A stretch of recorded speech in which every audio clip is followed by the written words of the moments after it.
What up YouTube, it's Missouri's Company. In today's video, we're going to cover the patch notes. And yes, I know I'm like a day or two behind on this, but I've been very busy with work. So we're going to get straight into it. I'm going to give you my feedback and my opinions on it because you've already heard the overall patch notes. So I'm just going to run through them as fast as I can and give you some of my insight. So we are gobbling up for rewards from the Harvest Bounty Holiday event. It'll be coming in our... I thought we were getting 42 new legendary items. I was like, that's a little crazy. But in the last one, we got 42 new legendary items. Starting on November 9th server time, we'll fall backwards, which already is about to happen. As with previous updates, it'll happen on November 8th and November 9th. So it'll be shut down for about 2 hours total. Going into the actual event, looks like we have one of these normal-ish events, the Harvest Bounty, which will complete tasks to fill tiles on the Harvest Bounty board. Win final rewards by filling all tiles.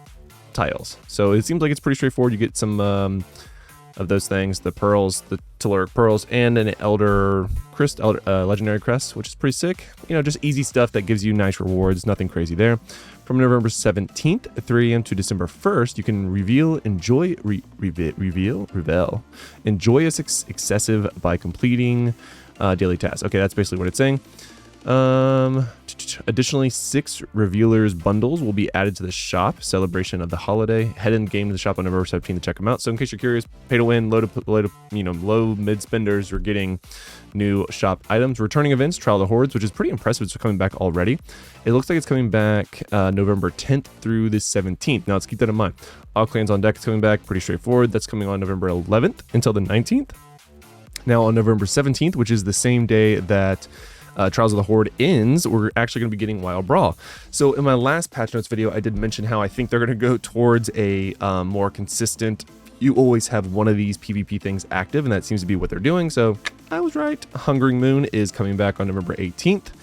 Which we literally just got done with, which is kind of crazy. So featured updates. Now this is where things get a little interesting. Auxiliary gem inlay. Players can place an extra auxiliary legendary gem into an already equipped legendary gem. The primary gem's affix will be replaced by the new auxiliary gem at rank 1. Resonance, combat rating, and magic find bonus will still be based upon the primary gems. The auxiliary gems will have at least the same quality star rating as the primary, and you cannot have duplicate gems equipped in either the primary or auxiliary slots.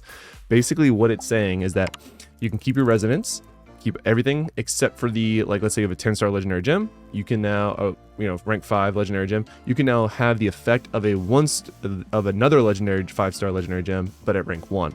So this is not necessarily good. It's just giving you an option to play with the other gems instead of having to rank them all the way up to feel the useness, which is going to be fine in like PvE. But when it comes to PvP, like if you're going from a rank 5, level 10 Bloodsoaked Jade, and you're switch that from that to Starfire for whatever reason, and that's just going to do a lot less because you're only going to get the rank 1 of that gem. So it's a nice quality of life in the way of like you can test new gems if you have these, but it's not necessarily amazing.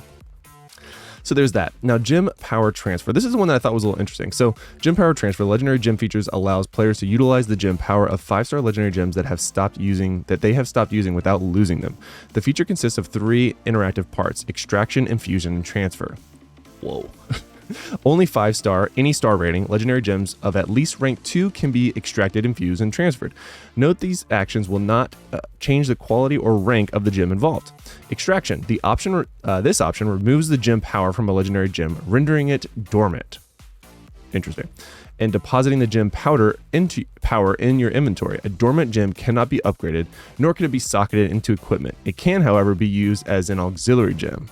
Okay, if the gem was unbound or bound, then the subsequent gem power will follow suit. Okay, so that's different actually. So with the extraction, then it sounds like you could take the gem power of the legendary gem that you were going to turn into an auxiliary gem, and you can turn it into an auxiliary gem and then use that same power, extraction power, gem power, to put it into a different gem. So that is good actually. Okay, interesting.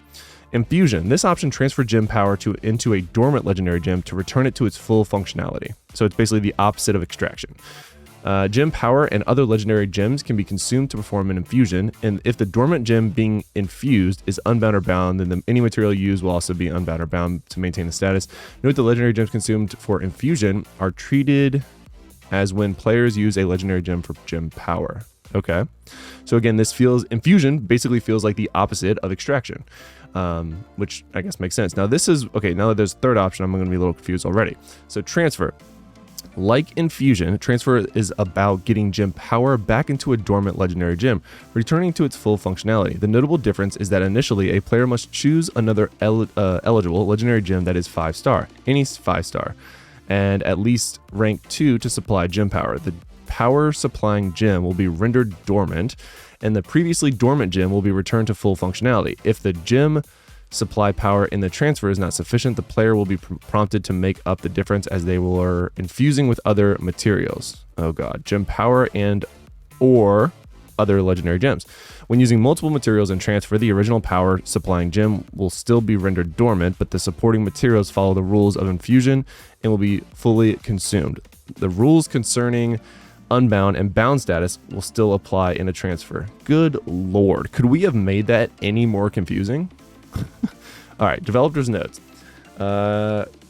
Coupled with the new auxiliary gem feature, we believe that the ability to shift around gem power to boost new legendary gems while keeping the gem in the player's ownership gives way to increased character build flexibility. We're excited to see how this new feature allows players to better utilize the power of underutilized legendary gems in their collection. I think I understand. So basically, you're going to be able to transfer gems. I mean, for all intents and purposes, that's a quick summary.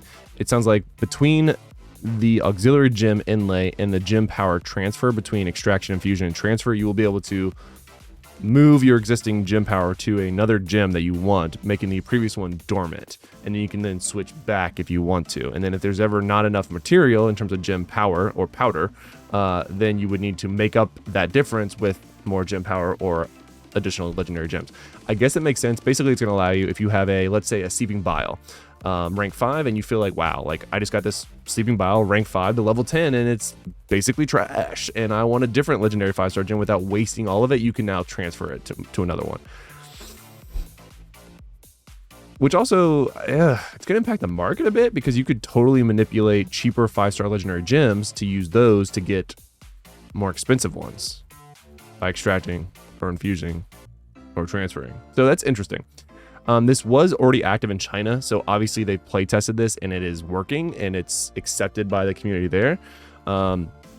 Honestly, I don't have an opinion because I no longer use 5-star legendary gems. I am rocking mostly 2 and 1-star legendary gems. I do have a couple 5-stars that I'm not using, so that's where I hesitate. It sounds like this is only like applicable to 5-star legendary gems, so I can't necessarily power up a 2-star legendary gem, which kind of sucks. Because I mean, personally, I would like to remove the gem power. Yeah, like if anything, I would like to extract. A dormant gem cannot be upgraded, nor can it if the gem was unbound bound. So I mean, maybe I could extract my existing ones to get the gem power and still keep the gem, but use the power to 2-star legendary gems. Like that would be nice, but ultimately I don't want that because I still need more dupes of the 2-star legendary gems. I don't like, if you go from 5-star to 2-star legendary gems like I did, I still have a ton of gem power that I have left over from the 5-star legendary gems when I go to 2-star, because it costs more for the 5-star. So I don't know if I will utilize this, but I definitely think it's a W for whales. I'm gonna be honest, straight up, or anyone that uses 5-star legendary gems, because it gives you more flexibility to bounce it around. Makes sense.